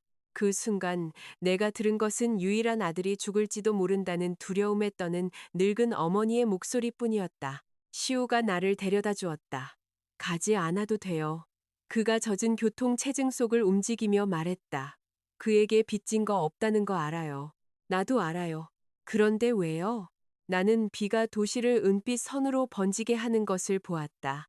내가 가지 않으면 내 일부가 그 사람처럼 될 것 같아서요. 시우는 그것을 받아들였다. 그는 그것을 좋아하지 않았지만 받아들였다. 그것이 내가 그를 사랑하는 이유 중 하나였다. 병원에서 윤 회장님은 내가 기억하는 것보다 작아 보였다. 다이아몬드와 확신이 없자 그녀는 그저 주름진 블라우스를 입고 종이 컵물을 쥔 어머니일 뿐이었다. 그녀는 나를 보자 내 손을 잡았다. 고맙다. 간호사가 서류를 가져왔다. 나는 서명했다. 집도인은 가족 정치보다 속도가 더 필요했기 때문이다. 그러고 나서 나는 한때 내게 분류는 날씨 같은 거라고 말했던 여자와 함께 대기실에 6시간 동안 앉아 있었다. 윤 회장님은 2번 울었다. 첫 번째는 내가 보지 못하도록 돌아섰다. 두 번째는 그럴 겨를도 없었. 내가 애를 잘못 키웠어. 그녀가 새벽녘에 말했다. 나는 그 말에 어떻게 대처해야 할지 몰랐다. 사랑받고 자랐잖아요. 내가 조심스럽게 말했다. 그게 항상 잘 자라는 것과 같은 건 아니지만요. 그녀가 한번 깨진 소리로 웃었다. 그래, 그렇지 않지. 태주는 살아남았다. 외과 의사는 역경을 이겨냈고 잠시의 쉼도 원치 않는 남자의 능숙한 피로감을 띤 채 나왔다. 갈비뼈 골절, 내부 출혈, 다리 골절, 뇌진탕. 심각하지만 생존 가능하다고 했다. 윤 회장님은 내게 고마워했다. 나는 그가 살아서 다행이라고 말했다. 두 진술 모두 사실이었고 불충분했다. 태준이 깨어났을 때 나는 그의 침대 발치에 서서 떠날 준비를 하고 있었다. 그가 눈을 깜빡였다. 초점이 없다가 나를 찾았다. 유진아, 어머니가 전화하셨어요. 동의서에 서명했고 당신은 안정됐어요. 그의 눈에 눈물이 고였다. 고통, 약물, 두려움, 그리고 충격이 그의 연기를 벗겨냈다. 처음으로 그는 기관이 아닌 한 남자처럼 보였다. 미안해. 그가 속삭였다. 나는 기다렸다. 내가 져서가 아니야. 이사회가 화나서도 아니야. 박시우가 날 이겨서도 아니야. 그의 목소리가 긁혔다. 이제야 보여서 그래. 나는 사랑을 소유로 바꾸고 헌신이라고 불렀어. 내가 만든 세장을 떠난 너를 벌하고 창살에 손을 베인 너를 탓했어. 그 말들은 내가 예상했던 것보다 나았다. 그래서 더 위험했다. 사고가 그걸 가르쳐 줬나요? 아니. 희미하고 씁쓸한 미소가 스쳤다. 사고는 그냥 내가 이미 진실이었던 것을 들을 수 있을 만큼 조용하게 만들었을 뿐이야. 나는 앉았다. 갑자기 다리에 힘이 풀렸다. 태준 씨, 당신이 살아있어서 다행이에요. 하지만 이게 이혼을 바꾸지는 않는다는 걸 이해해 줬으면 해요. 알아. 고소를 바꾸지도 않겠지. 널 내 인생에 다시 데려오지도 못할 거고. 그가 눈을 감았다. 눈물 한 방울이 그의 머리카락 속으로 스며들었다. 알아. 침묵이 내려앉았다. 기계들이 부드럽게 딸깍거렸다. 창밖의 아침은 도시를 순수하게 보이게 했. 서명할게. 그가 말했다. 나는 그를 보았. 이혼 서류, 정정된 서류들. 연서 변호사가 필요로 하는 모든 것. 더 이상 다투지 않을게. 위조된 서류에 관해서도 협조할게. 내가 한 짓을 되돌릴 수는 없지만 네가 그것이 일어났다는 걸 증명하느라 인생을 허비하게 만드는 건 멈출 수 있어. 순간 나는 내가 결혼했던 남자를 보았다. 그가 돌아왔기 때문이 아니라 내가 한때 그가 친절할 수 있다고 믿었던 이유를 기억해냈기 때문이다. 고마워요. 내가 말했다. 고마워하지 마. 그의 눈이 뜨였다. 파괴 후의 기본적인 품위는 선물이 아니야. 그 문장이 사과보다도 더 그가 무언가를 이해했다는 것을 내게 확신시켰다. 시우는 복도에서 기다리고 있었다. 내가 나오자 그는 일어섰. 어때요? 살아있어요. 미안해요. 여전히 강태준인가요? 아니면 좀 덜한가요? 아마도 덜. 시우가 손을 내밀었다. 나는 잡았다. 윤 회장님이 병실문에 나타났다. 유진아. 나는 돌아섰다. 그녀는 우리의 잡은 손을 보고 그리고 나를 보았다. 그 사람이 널 행복하게 해주길 바란다. 그것은 정확히 축복은 아니었다. 항복이었다. 그래주고 있어요. 내가 말했다. 2주 후 태주는 정정된 이혼 합의서에 서명했다. 그는 이혼 서류에서 형사적 책임을 인정하지 않았다. 변호사들은 언어를 생존 가능한 형태로 다듬기 위해 존재하기 때문이다. 하지만 그는 이 일을 철회했고 연서 변호사를 만족시킬 만큼 충분한 재무 정보를 공개했으며 내가 주로 강압적인 결혼 생활 후 경력을 재건하는 여성들을 위한 기금에 넣은 상당한 액수의 위자료에 동의했다. 컨설턴트들에 대한 나오미의 민사소송은 계속 진행되었다. 태주는 최악의 결과를 면할 만큼은 협조했지만 고결해 보일 만큼은 아니었다. 유성그룹은 축소된 형태로 살아남았고 태주는 일상적인 경영에서 배제되었다. 윤 회장님은 재활 후에 그를 경기도의 작은 집으로 옮겼고 소문에 따르면 그는 그곳에서 지팡이를 짚고 걷고 복종받지 않는 둔한 규율을 배우고 있다고 했다. 나는 다시 찾아가지 않았다. 치유는 처음에는 승리처럼 느껴지지 않았다. 행정 업무처럼 느껴졌다. 여기에 서명하세요. 여기에 이니셜을 쓰세요.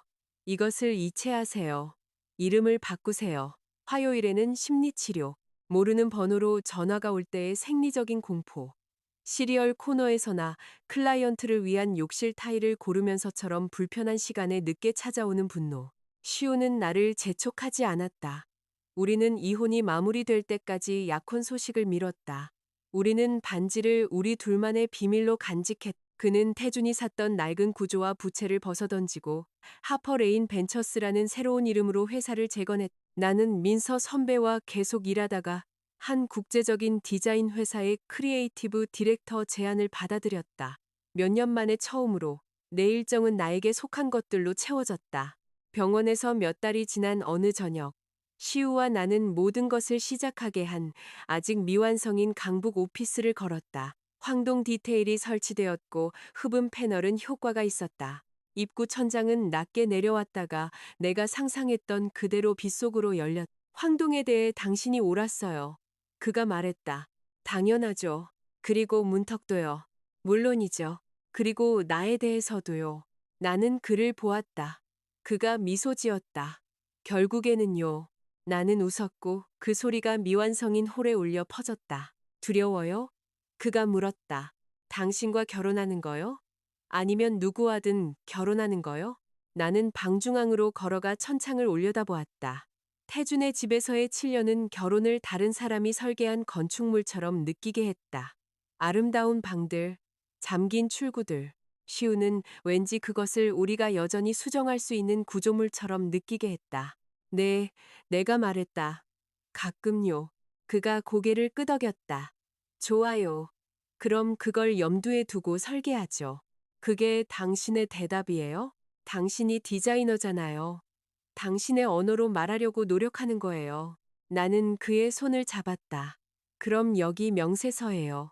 잠긴 문은 없어요. 나를 위한 결정은 없어요. 내가 의식이 없거나 실제로 불이 붙지 않는 한 보호를 거짓말할 허락으로 여기지 않기. 동의해요.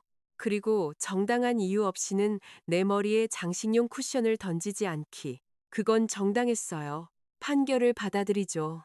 우리는 건설 현장의 조명 아래 톱밥과 가능성에 둘러싸여 웃으며 서 있었다. 나는 그것이 반지와 함께한 청혼보다 더 나은 청혼이라고 생각했다. 질문이 아니라 우리가 그 주변에 함께 만들어가고 있는 대답. 우리는 경기도의 작은 미술관 뒤뜰에서 결혼했다.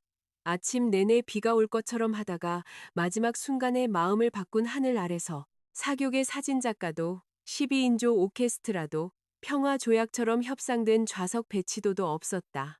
민서 선배가 주례를 섰 그녀가 우리를 전문적으로 소개해줬고 그 후 몇 달 동안 감정적인 공로를 주장했기 때문이다. 나오미는 와서 끔찍하게 춤을 췄다.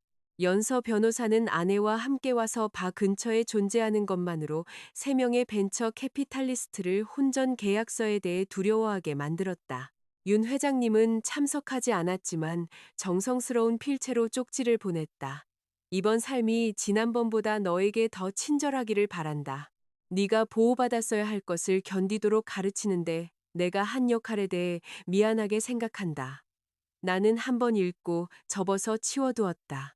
내 드레스는 흰색이 아니었다. 옅은 금색이었고 심플하고 깔끔한 라인의 주머니가 있었다. 아름다움도 유용할 수 있어야 한다는 것을 배웠기 때문이다. 시우는 남색 정장을 입고 나를 과시하거나 구조하는 것이 아닌 그저 선택했다는 눈으로 나를 보았다. 식전에 아버지가 긴장되냐고 물었다. 내가 태준을 떠난 후 부모님은 천천히 내 삶으로 돌아왔다. 소원함은 극적이지 않았다. 내가 일을 그만두었을 때의 불만, 내가 그들이 생각하는 부잣집 사모님이 되었을 때의 짜증, 그리고 아무도 네가 예전 모습이 그립다고 말하는 법을 모르는 어색한 전화 통화들로 이루어져 있었다. 내가 어머니에게 태준에 대한 진실을 말했을 때 그녀는 안전하다고 생각했던 딸을 위해 울었다. 내가 아버지에게 다시 디자인을 하고 있다고 말했을 때 그는 말했다. 잘 됐다. 넌 항상 손에 연필을 쥐고 있을 때 더 말이 통했지. 이제 그는 떨리는 손으로 넥타이를 매만지며 내 옆에 서 있었다. 조금요. 내가 인정했다. 좋아. 그가 말했다. 약속 전에 긴장하지 않는 놈은 바보뿐이야. 나는 미소 지었다. 시우 씨처럼 말씀하시네요. 그럼 그놈은 보기보다 똑똑하군. 아빠, 그 사람 엄청 잘생겼거든요. 유진아, 나도 어떻게든 나를 방어해야지. 식은 짧았다. 민서 선배는 서약 전에 울면서 알레르기라고 우겼다. 시우는 내 고통을 신성시하지 않고 내 독립심을 고집이라고 부르지 않으며 적절한 실사 없이 아기로 회사를 사지 않겠다고 약속했다.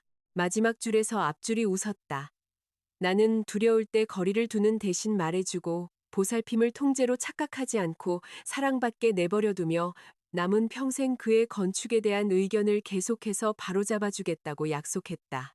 민서 선배가 우리를 부부로 선언했을 때 시우는 그 키스가 소유가 아닌 시작인 것처럼 내게 키스했다. 피로연에서는 사람들이 정말 먹고 싶어 하는 음식을 냈다. 거품도 타워도 상징적인 해산물도 없었다. 그냥 구운 닭고기, 파스타, 봄 채소, 훌륭한 빵, 그리고 시우가 행복에 겨워 눈을 감게 만든 초콜릿 케이크. 우아하네. 민서 선배가 그가 2번째 조각을 가져가는 것을 보며 말했다. 무슨 12살짜리 생일 파티 온 것 같아. 그는 다채로운 면모를 가졌어요. 대부분은 프로스팅이지만요. 저녁 식사 후 아버지가 축사를 했다. 그는 태준을 언급하지 않았다. 그는 배신을 언급하지 않았다.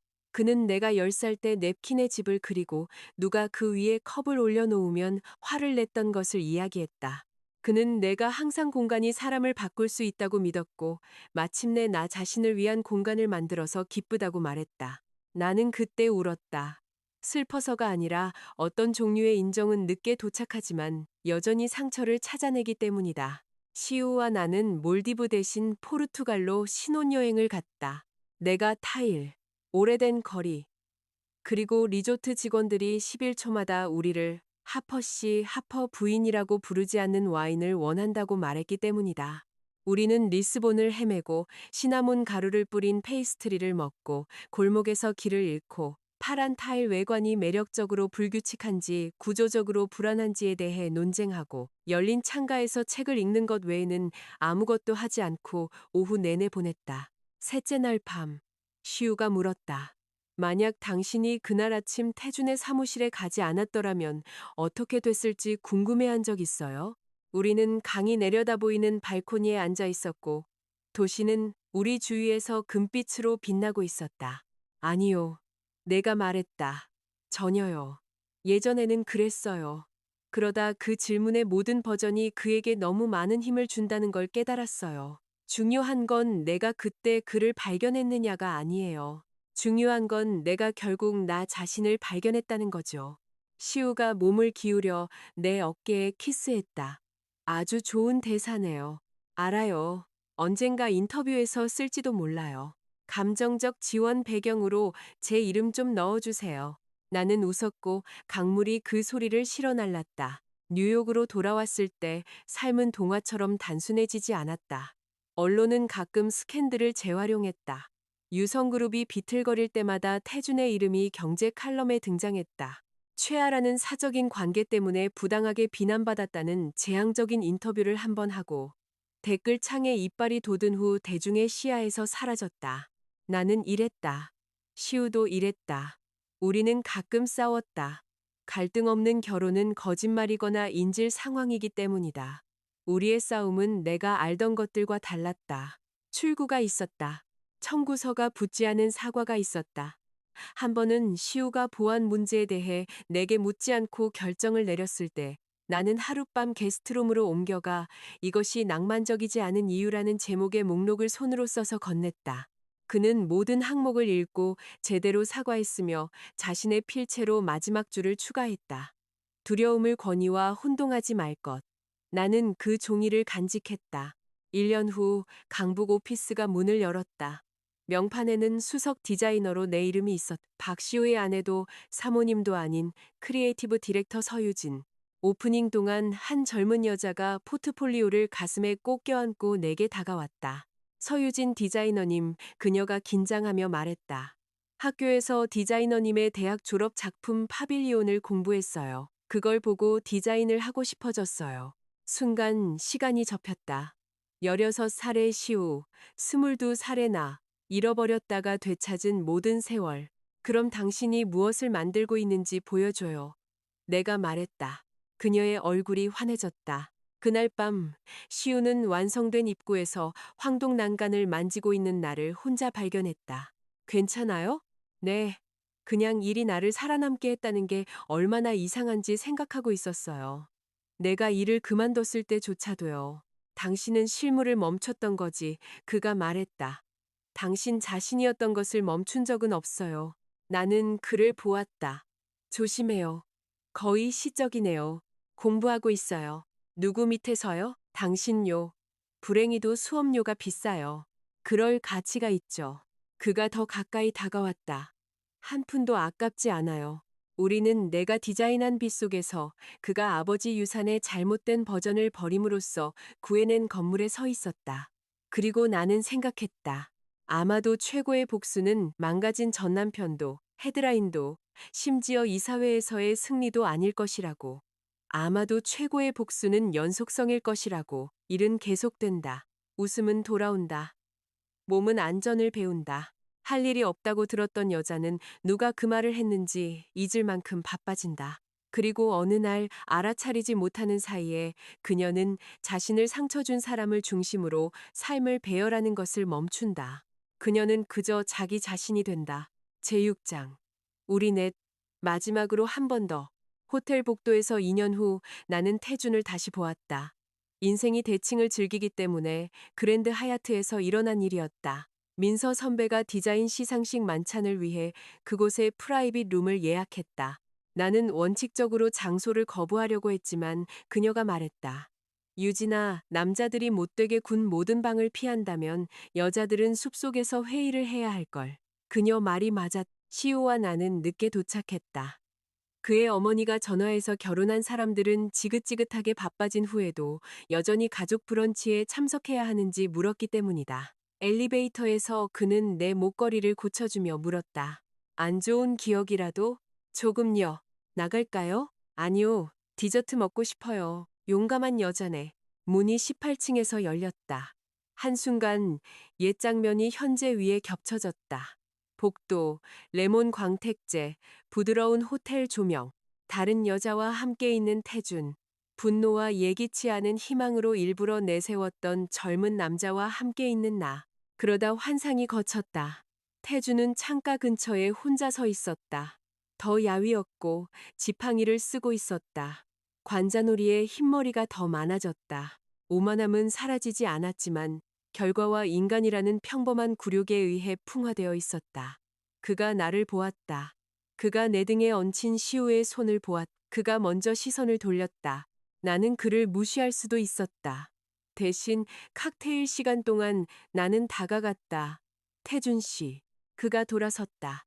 놀라움이 그의 얼굴을 스쳐 지나갔고 이어서 경계심이 뒤따랐다. 유진아. 좋아 보이네. 잘 지내요. 대화는 거기서 끝날 수도 있었고 그래도 괜찮았을 것이다.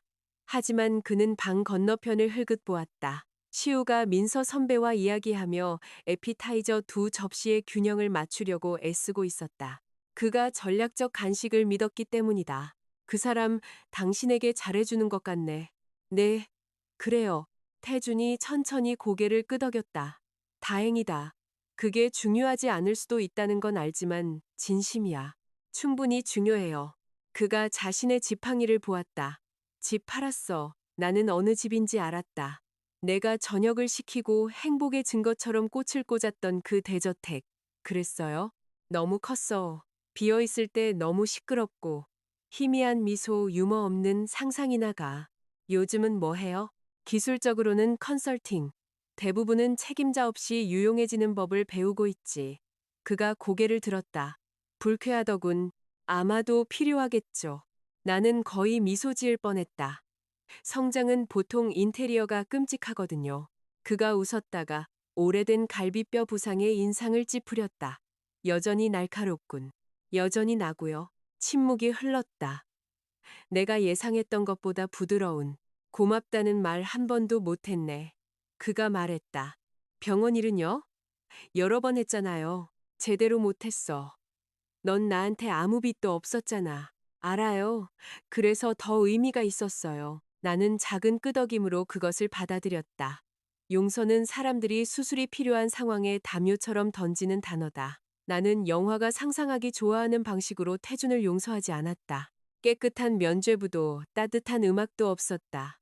하지만 나는 더 이상 그를 현재 진행형의 상처로 안고 가지 않았다. 그것으로 충분했다. 시우가 작은 접시를 들고 내 옆에 나타났다. 마지막 버섯 타르트 내가 가져왔어요. 호텔 천장에 대한 당신의 의견과 절반을 교환할게요. 태준이 그를 보았다. 시우도 그를 마주 보았다. 한 여자를 두고 싸웠던 남자들은 종종 그 여자가 영원히 그들 사이의 국경이 되기를 기대한다. 나는 지형이 될 관심이 없었다. 박시호 씨, 태준이 말했다. 유진이 잘 부탁하네. 시우가 대답하기 전에 내가 눈을 흘겼다. 나는 내가 알아서 해요. 내가 말했다. 그는 보조하도록 허락받았을 뿐이고요. 시우의 입가가 실룩거렸다. 저는 중간 정도의 보조 자격증이 있습니다. 태준이 실제로 웃었다. 우리 셋 모두를 놀라게 했다. 방 건너편에서 최아라가 나타났다. 후원사의 초대로 온 모양이었다. 그녀는 우리를 보고 멈춰 섰다. 손에는 화이트 와인잔이 들려 있었다. 한순간 과거가 완벽하게 배열되었다. 우리 넷. 문도 없고 타이밍에 의해 숨겨진 거짓말도 없는 태준이 바람피운 여자.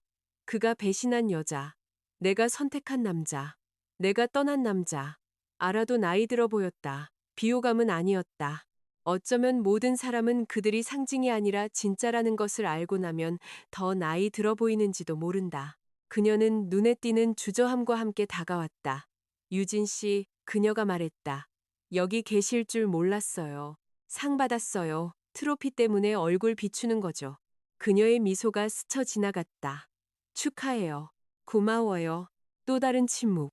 시우가 내게 버섯 타르트 절반을 건넸다. 나는 받았다. 간식이 어색함보다 더 유용하기 때문이다. 아라가 태준을 보고 그리고 나를 보았다. 사과해야 할 게 있어요. 네. 그녀는 아마도 정중한 거절을 예상했는지 눈을 깜빡였다. 나는 기다렸다. 그가 결혼한 거 알고 있었어요. 그녀가 말했다. 당신 결혼은 이미 끝났다고 스스로에게 말했어요. 그게 나를 덜 초라하게 느끼게 했으니까요. 그가 나를 선택받은 사람처럼 느끼게 하도록 내버려뒀지만 저 역시 당신에게 상처 주기를 선택하고 있었던 거예요. 미안해요. 사과는 극적이지 않았다.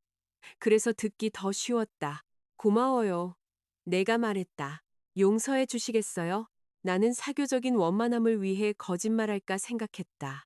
그러다 내가 더 이상 그러지 않는다는 것을 기억해냈. 당신에 대해 충분히 생각하지 않아서 잘 모르겠네요. 시우가 음료를 마시다가 뿜었다. 태주는 바닥을 보았다. 아라는 놀란 순간 후에 웃었다. 공평하네요. 그리고 바로 그렇게 유령들은 밀도를 잃었다. 시상식 만찬이 시작되었다. 내 이름은 끝 무렵에 불렸다. 나는 무대에 올라가 적응형 상업 디자인 부문에서 유리 조각상을 받았다.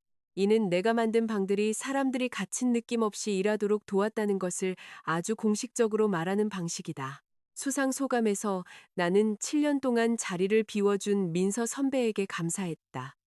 좋은 디자인은 장식이 아니라 인프라라고 믿어준 시우에게도, 그리고 내 고통에 덜 감명받게 해준 그 자리에 있던 젊은 디자이너들에게도. 그러고 나서 참을 수 없어서 나는 말했다. 방은 당신을 가둘 수도 있고 당신을 풀어줄 수도 있습니다. 당신의 삶을 누가 디자인하게 할지 신중하게 선택하세요. 박수 소리가 깨끗하게 느껴졌다. 그날 밤 늦게 시우와 나는 차를 타는 대신 걸어서 집에 갔다. 뉴욕, 아니 서울은 차갑고 밝았다. 내 힐은 아팠다. 그의 넥타이는 주머니에 있었. 우리는 자정 가까이 아직 열려있는 빵집을 지나쳤고 그는 시상식 만찬은 디저트를 이해하지 못한다며 컵케이크 2개를 사야 한다고 고집했다. 기분이 이상해요. 그가 벤치에 앉아 플라스틱 포크로 프로스팅을 먹으며 물었다. 그들을 봐서요. 네. 나는 생각했다. 예상했던 것보다 덜요.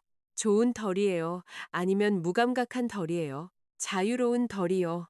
그가 완벽하게 이해된다는 듯이 고개를 끄덕였다. 당신은요? 내가 물었다.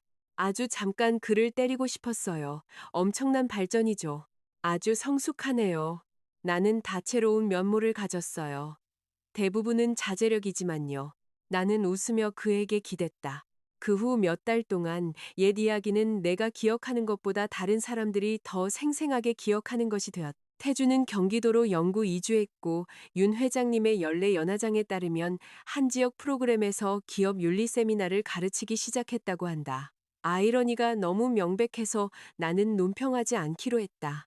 아라는 부티크 홍보 컨설팅 회사를 열었고 내 수상 후에 민서 선배 스튜디오에 클라이언트를 추천하는 손편지를 보냈다.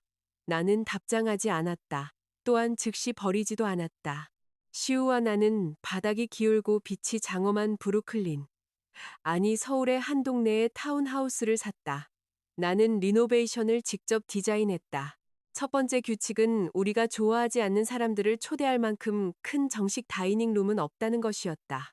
두 번째 규칙은 잠금 장치가 있는 스튜디오였다. 시우를 막고 싶어서가 아니라 여자는 자신의 일이 진짜임을 확인시켜주는 방을 가질 자격이 있기 때문이다. 내 제도용 책상 위 벽에는 3가지를 액자에 넣었다. 내 대학 졸업작품 파빌리온의 스케치, 강북 오피스 오프닝 사진, 그리고 신혼여행 중 시우가 냅킨에 쓴 작은 메모. 애쓰는 건 최소한이야. 널 사랑하는 건 기쁨이고.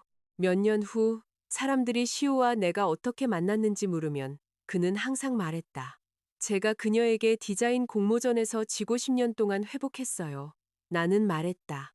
그가 나를 고용했고 그러고 나서 자신을 유용하게 만들었어요. 둘 다 사실이었다. 진실은 내가 시우를 찾은 것은 태준이 나를 배신했기 때문이다. 하지만 시우가 의미 있게 된 것은 그가 태준의 정반대였기 때문이 아니다.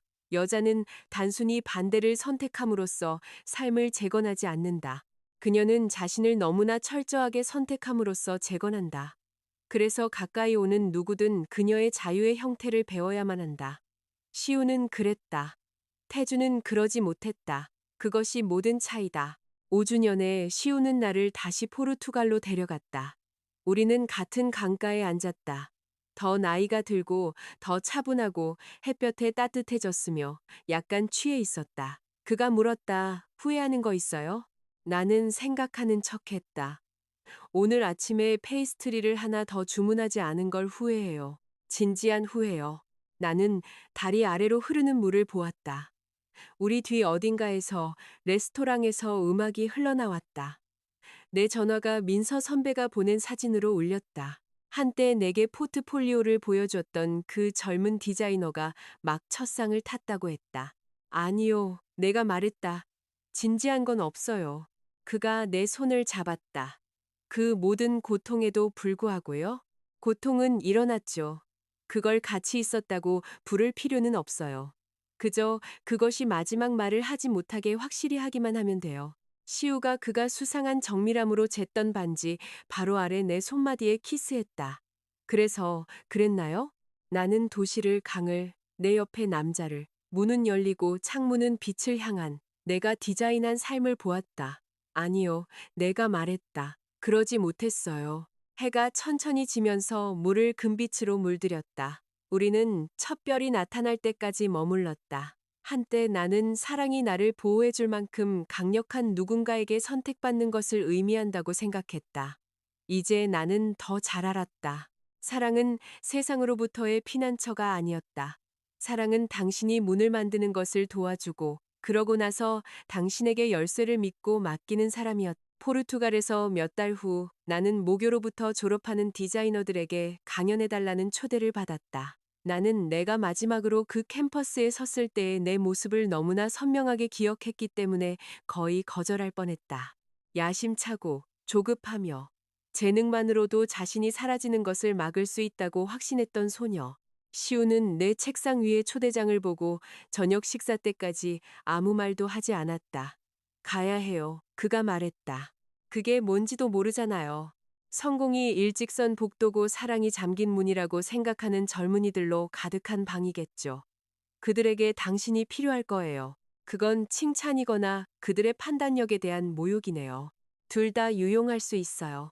그래서 나는 갔다. 나는 니스칠한 나무와 긴장된 야망의 냄새가 나는 강당에 서서 누군가 내게 말해줬으면 하고 바랐던 진실을 그들에게 말했다. 나는 총명함이 어리석은 선택을 하는 것으로부터 당신을 보호해주지 않는다고 말했다. 나는 사랑이 당신의 일을 묻어버릴 것을 요구해서는 안 된다고 말했다. 나는 당신의 빛을 존경하는 파트너는 방이 자신을 더 돋보이게 하도록 그 빛을 어둡게 해달라고 요구하지 않을 것이라고 말했다. 나는 태준의 이름을 말하지 않았다. 그럴 필요가 없었다. 이야기는 더 이상 그에 관한 것이 아니었다. 강연이 끝난 후 한 학생이 눈물을 글썽이며 내게 다가왔다. 그녀는 남자친구가 자신과 함께 이사가서 몇 년 동안 현실적으로 지내길 원해서 디자인을 그만둘까 생각하고 있었다고 말했다. 그녀는 타협이 사랑인지 항복인지 어떻게 아는지 물었다. 나는 태준의 생일날 차가운 저녁 식사를 생각했다. 나는 항상 내가 다음에 무엇을 원하는지 묻던 시우를 생각했다. 타협은 여전히 당신 자신을 알아볼 수 있게 남겨둬요. 내가 그녀에게 말했다. 항복은 당신을 사라지게 만들죠. 그녀는 그것을 적었. 집으로 오는 기차에서 나는 시우에게 그 문장을 문자로 보냈다. 그는 답장했다. 그거 냉장고에 붙여놓고 내가 발명한 척 해야겠다. 그날 저녁 내가 우리 타운하우스에 들어섰을 때 그는 실제로 냉장고에 종이를 붙여놓았다. 내 문장 아래에 그는 자신의 필체로 다른 한 줄을 추가했다. 좋은 사랑은 두려움보다 더 빨리 당신을 알아본다. 나는 오랫동안 거기 서서 두 줄을 읽었다. 그러고 나서 나는 휴대폰을 꺼내 그것들을 사진 찍었. 종이를 잃어버릴까 두려워서가 아니라 어떤 기록들은 간직할 가치가 있기 때문이다. 배신의 기록이 아닌 누군가 당신을 상처 줬다는 것을 증명하는 증거만이 아닌 생존의 기록도 한때 남편이 집에 오는지 여부로 자신의 가치를 측정했던 여자가 자신이 선택한 문을 열고 들어서는 것을 보고 미소 짓는 남자에게 돌아오는 의미의 집을 가진 삶을 만들었다는 증거. 거기서 나는 이야기를 마친다. 호텔 복도에서는 아니다. 그것이 더 나은 헤드라인을 만들었을지라도. 법정에서도 아니다. 정의의 쾌감이 있었을지라도 결혼식에서도 아니다. 케이크가 훌륭했을지라도 나는 비가 창문을 두드리고 내 스케치가 테이블 위에 있고 빵에 한계가 있다는 것을 여전히 받아들이기를 거부해서 토스트를 태우는 시우와 내가 너무 웃겨서 앉아야만 했던 평범한 주방의 이야기를 남긴다. 여자는 배신당하고도 여전히 즐거워질 수 있다. 여자는 공개적으로 모욕당하고도 여전히 존경받을 수 있다. 여자는 7년을 잃고도 여전히 그 손실이 더 이상 방의 중심이 아닐 만큼 충만한 미래를 만들 수 있다. 내가 그랬으니까 나는 안다. 끝까지 함께 해주셔서 감사합니다. 이 생생한 인물들의 여정은 계속해서 펼쳐질 것입니다. 제 작품이 마음에 드셨다면 좋아요 버튼을 누르고 영상을 저장하고 더 많은 모험을 위해 구독하는 것을 잊지 마세요.